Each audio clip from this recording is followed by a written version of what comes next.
Hello coaches, so today we are going to talk about how you can structure your coaching sessions, and I'm going to go a little bit into as well how you can structure your coaching packages and sessions in those packages. So if you are new here, my name is Marta and I'm sharing videos that are going to help you grow and scale your coaching business the easy way. So make sure to hit that subscribe button and notification button so you don't miss any videos. So let's get to it.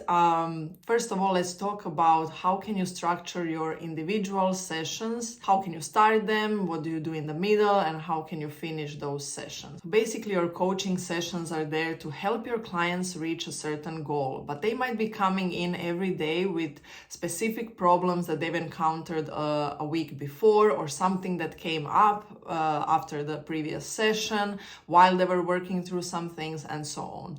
So I like to start all of my sessions by actually asking them if they have anything they are celebrating or that they are grateful for. So to start that session with a little bit higher vibration and to focus on that positivity and looking forward and everything that they've already accomplished, because we all most of the time focus on what we don't have yet, what we maybe didn't do. So we beat ourselves up, we don't see the progress because we never actually look at everything that we've already done. So I like to start the session by asking them what are they celebrating or what did they accomplish after our last session. And in that way, they already start realizing that they've come a far away from the last session, or that they've done a lot of things, or that they are grateful for something big that happened, or maybe they've changed their mindset around something, maybe they've seen them behaving differently in a certain situation that they would behave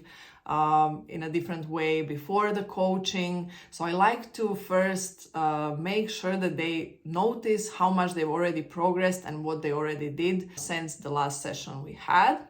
And then I like to ask them, what would you like to focus on in this session? Or you can also ask, what would be a great outcome of this session for you? So that then you set the tone for what are you going to work on in that session. Because if you don't do that, people might start coming in with 10 different problems or telling you stories about something that happened. So by setting that intention right at the beginning, like what would you like to have at the end of this session?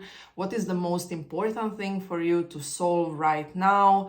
You are giving focus on that one thing, because in a 1-hour session or a 90-minute session, it's very difficult to solve 20 different problems. So if they come right at the beginning with an intention to solve a specific problem that they have, you are more likely to have a focus session that is going to actually go towards that end result that they are looking for at the end of the session. So then during the session, of course, you are going to ask more questions, listen to what they are saying, reflect back to them what they have said, reflect back to them what they wanted as an outcome, maybe even reflect something that you've noticed from previous sessions, maybe some progress that you see in them, maybe how you are seeing that they're approaching things that they might not be seeing.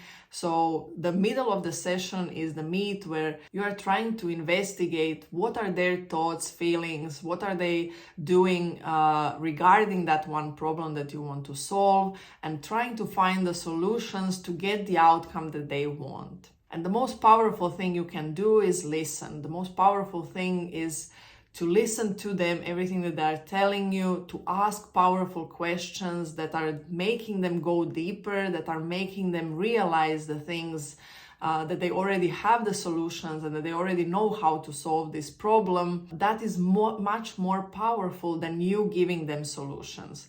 So the middle of the session should be all about helping them, facilitate them to find a solution for themselves and to realize some things for themselves, because that way they are going to have the biggest impact further along as well when they are dealing with that problem, because they're going to address that problem on a deeper level in their minds. And then when you are approaching the end of the session, I would just make a little reminder that maybe you have 10 minutes left or 5 minutes left, so that that session doesn't run over.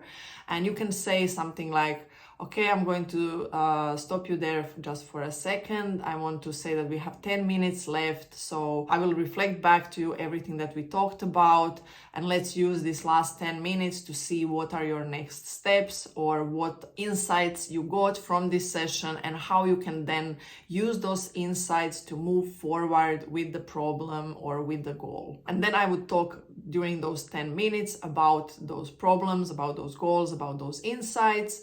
And then in the last part of the session, when you are finishing up, ask them what was the most valuable thing for you in this session, so that they also reflect back and they see they are different from when they came on the session until now, and that they actually did some progress in the session and that they now know how to move forward with this issue.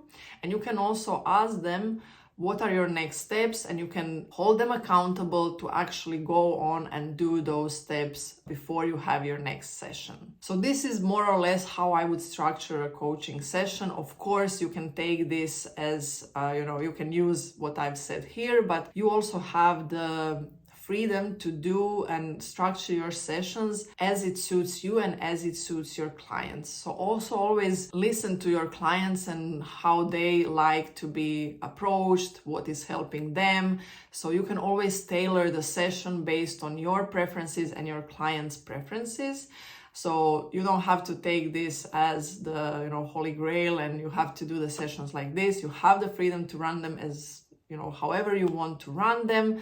But this is just a simple strategy, simple framework that I use in my sessions. Not always. I also adapt when I see what is happening with the client and so on. What are we solving and what do we do? And I don't do this strictly in every session, but it's a nice framework to work with if you are not sure how to run your sessions. And now I would like to talk a little bit about your packages. So of course you can sell sessions individually, but you can also create packages where you have different sessions to cover different things. So based on what kind of coach you are, maybe you are a career coach, and then you know that there are certain steps people need to take to get to their career goals. Or maybe you are a love coach, so you know which steps people need to go through to get to the love of their lives, or whatever type of coach you are. Maybe you have certain steps that you are taking that you know is going to take your clients from that place A that they came to you, struggling, they want to achieve something, they cannot do it on their own, to the place B where they actually get that thing that they wanted, they change how they wanted to change, and so on. So in that package, you can also decide based on what your process is, based on what you've seen with your clients, how long is that process. So for some coaches, it might be 6 sessions. For some coaches, it might be 12 sessions, 10 sessions. For some coaches, it might be a year-long package where you, meet twice a month or 3 times a month. So also, you have the freedom to create whichever package you want and whichever package you feel is the right thing for you and for your clients. So there is no right or wrong answer here. If you want to do sessions every week because you see that makes the biggest impact for your clients, run them every week. If you see that your clients are taking a long time to implement, you can have the sessions bi-weekly or 3 times a month, or sometimes you can even have them once a month. If you see that those clients, for example, just need once a month someone to talk to and tell them everything about their plans that month, and so on. So there is no right or wrong answer. You can do your sessions however you want, but I would always start with session 1 being a session when you assess what is happening in their life, what do they want. Maybe you can start off your coaching journey with a questionnaire where you give them questions that are important for that coaching journey, that are important for you to know what do they want to achieve, where are they coming from, what are they struggling with, what is helping them, what would help them in that coaching journey, so that you have all that information to be able to help them the best way you can help them. So you can start with a discovery pack, a questionnaire package, that you send them before your first session. And then in that first session, you can cover all of the questions, you can go deeper, you can ask them something if it wasn't clear, and you can maybe make a plan for your further sessions based on that individual person. Because maybe different clients are going to come to you that are going to be in different parts of the journey. So maybe with one client you start and you make a 12 session package with certain steps, but then another client comes that's already in the middle of that. So with them, you just need to do these other 6 steps. So I would always recommend starting with that questionnaire and with that first sessions when you make that plan of what you are going to do in your next sessions.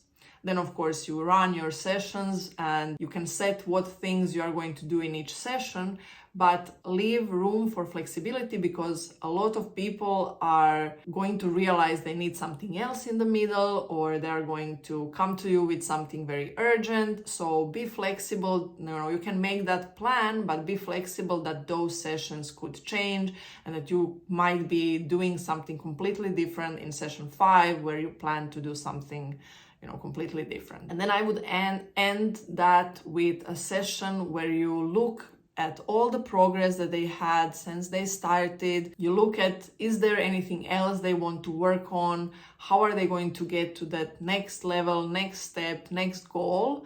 And you can even use that session if you see that they still need or they still want to work on something and you are the person to help them work on that. You can use that last session to re-sign them or to put them in another program or to see what kind of help you can offer them going forward and what help do they need going forward, and then what sessions can you do going forward. So I would always recommend having those at the beginning and end, and then in the middle be flexible with all of your sessions. So I hope this was helpful. If it was, click like and subscribe, and I'll see you in the next video. Bye.